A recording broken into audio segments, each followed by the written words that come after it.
Pahalgam Hindu massacre के बाद यानी कि पहलगाम में जो एक आतंकवादी हमला किया जाता है जहां पर 25 भारतीय और साफ तौर पर बात करें कि 25 से ज़्यादा यानी कि 26-27 आंकड़ा जो है वो मौतों का सामने आता है,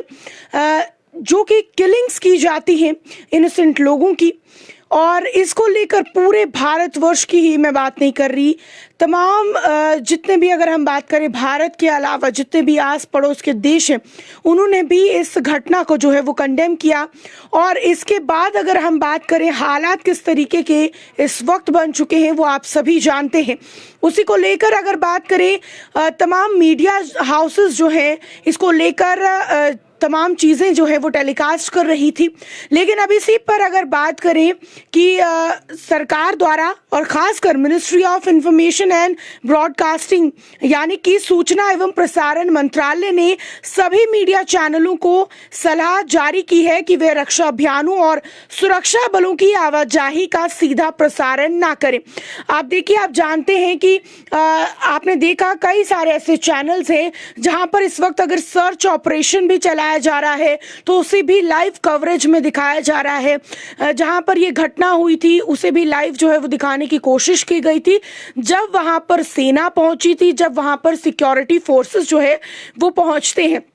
जिससे कहीं ना कहीं अंदाजा लगाया जा रहा है कि भारत की जो सुरक्षा है या सुरक्षा एजेंसीज हैं उनके काम को जो है वो क्षति पहुंच सकती है। जो प्लान्स बनाए जा रहे हैं वो आतंकवादियों तक पहले पहुंच सकते हैं। इसीलिए अब कहा यह गया है कि जितने भी मीडिया हाउस हैं वो इन गाइडलाइंस को ध्यान में रखें, यानी कि जो इंस्ट्रक्शंस जारी की गई हैं ताकि नेशनल सिक्योरिटी को जो है वो बना के रखा जा सके। अब देखिए क्या कुछ इसमें चीजें बताई गई हैं, मैं पूरी जानकारी आपको बता दूं। और इसमें चाहे एक नेशनल टीवी है, डिजिटल प्लेटफॉर्म्स हैं, लोकल चैनल है, हर एक मीडिया चैनल्स को, मीडिया हाउस को ये जानकारी जो है वो साझा करने के लिए कहा गया है।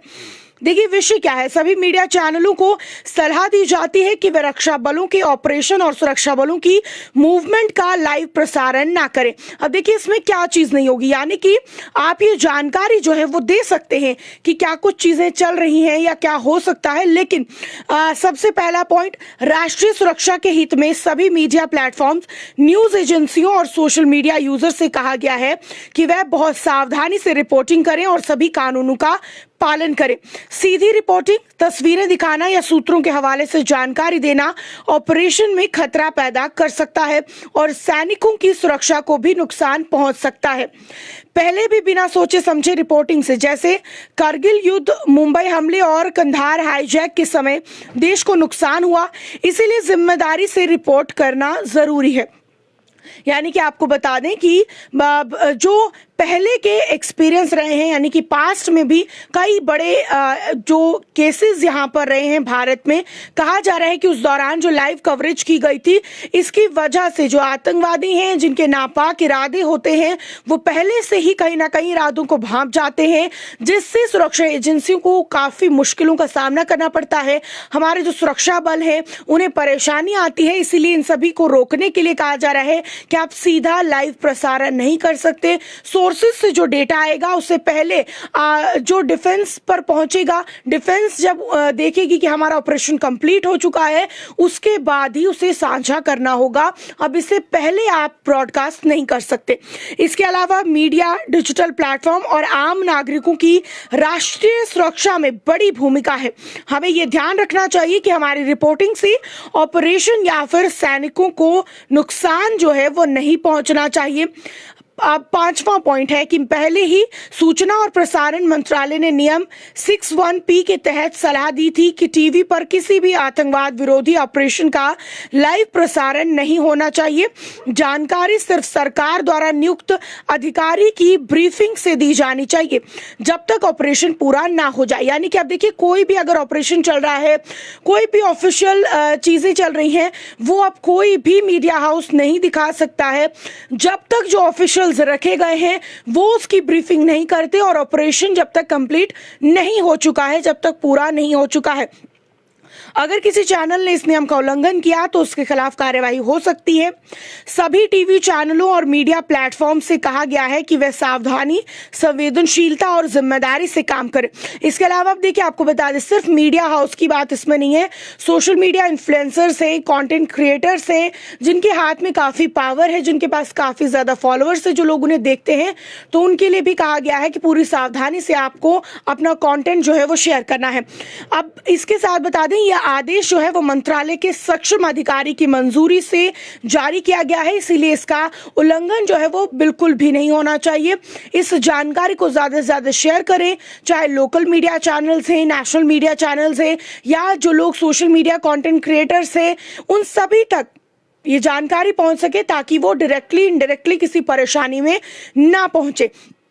क्योंकि देखिए, हालात जो है वो कुछ ज्यादा भी हो सकते हैं, सुधर भी सकते हैं, लेकिन ऐसे में आप कह सकते हैं न्यूज एजेंसीज जो हैं उन्हें ये कहा गया है कि जितने भी सुरक्षा एजेंसीज हैं, सुरक्षा बल हैं, उनके जो इरादे हैं, जो प्लान्स हैं, वो इन बाकी लोगों तक, आतंकियों तक पहुंचने नहीं चाहिए। इसीलिए अब सीधा प्रसारण जो है, लाइव कवरेज नहीं होगी। इस जानकारी को लेकर क्या कुछ आपकी राय है, क्या कुछ आप अपना ओपिनियन रखना चाहते हैं, कमेंट सेक्शन में जरूर रखें। लेकिन जितने भी मीडिया हाउस उनके साथ ये जरूर साझा करें। इसी के साथ आपको बताना चाहूंगी, बड़ी जो जानकारी है, आपने जानकारी खबर जो है वो सुनी होगी कि पहले पहलगाम हिंदू मैसेकर जो है उसकी जिम्मेदारी टीआरएफ ने ली थी, और लेकिन अब अगर हम बात करें तो अब उसी टीआरएफ ने 4 दिन बाद बौखलाकर जो है ऐसा कहा है कि हमने ऐसा कोई भी हमला नहीं करवाया है, इसमें हमारी कोई जिम्मेदारी, कोई हाथ नहीं है, ये जो है वो यहाँ की एजेंसियों द्वारा ही किया होगा, हमने ऐसा कुछ नहीं किया है, साइबर ग्लिच या फिर कुछ और चीज हुई होगी, हमारे द्वारा ऐसे कोई जिम्मेदारी नहीं ली गई है। तो आप समझ सकते हैं कि भारत की तरफ से कड़े फैसले लिए गए, कई सारी ऐसी चीजें हुई हैं, कहीं ना कहीं उन पर भी प्रेशर जो है वो पड़ा है। भारत की तरफ से जो है उनको एक मुंह तोड़ जवाब जो है वो गया है, क्योंकि कश्मीर के अंदर एक आवाज जो है वो निकली है। हमारे जितने कश्मीरी भाई हैं, जितने भारतीय हैं, पूरे भारतवर्ष से एक ही आवाज गूंजी कि सबसे पहले हम हिंदुस्तानी हैं। ये जो हिंदू मैसेकर हुआ, जिसमें एक हमारे कश्मीर के भाई भी हैं, जिनका बताया जा रहा है कि उन्होंने वहां पर जो है उन टूरिस्ट को बचाने की कोशिश की थी और उस वजह से उन्हें भी मार दिया गया। तो आपको बता दें कि ये 26 से 27 जो आंकड़ा बताया जा रहा है, ये भारतीयों की जो वहां पर बहुत ही बेरहमी से कत्ल किया गया, उसी को लेकर अगर बात करें, पहले इन्होंने बहुत सीना चौड़ा करके इसकी जिम्मेदारी ली थी, लेकिन इसके बाद 4 दिन बाद ही टीआरएफ ने इस बात को वापस लिया है और कहा है कि हमारा इसमें बिल्कुल भी हाथ जो है वो नहीं है। यानी कि आप देख सकते हैं कि किस तरीके से टीआरएफ भी जो है वो भारत से घबरा चुकी है। लेकिन ये पूरी जानकारी आप तक हमने जो पहुंचाई है, क्या कुछ इसको लेकर आपकी राय है, कमेंट सेक्शन में आप जरूर रखें। और भारत सरकार द्वारा जो कड़े कदम उठाए गए हैं उसको लेकर क्या कुछ आप राय रखते हैं, उस पर भी आप अपनी निजी राय जरूर दीजिएगा।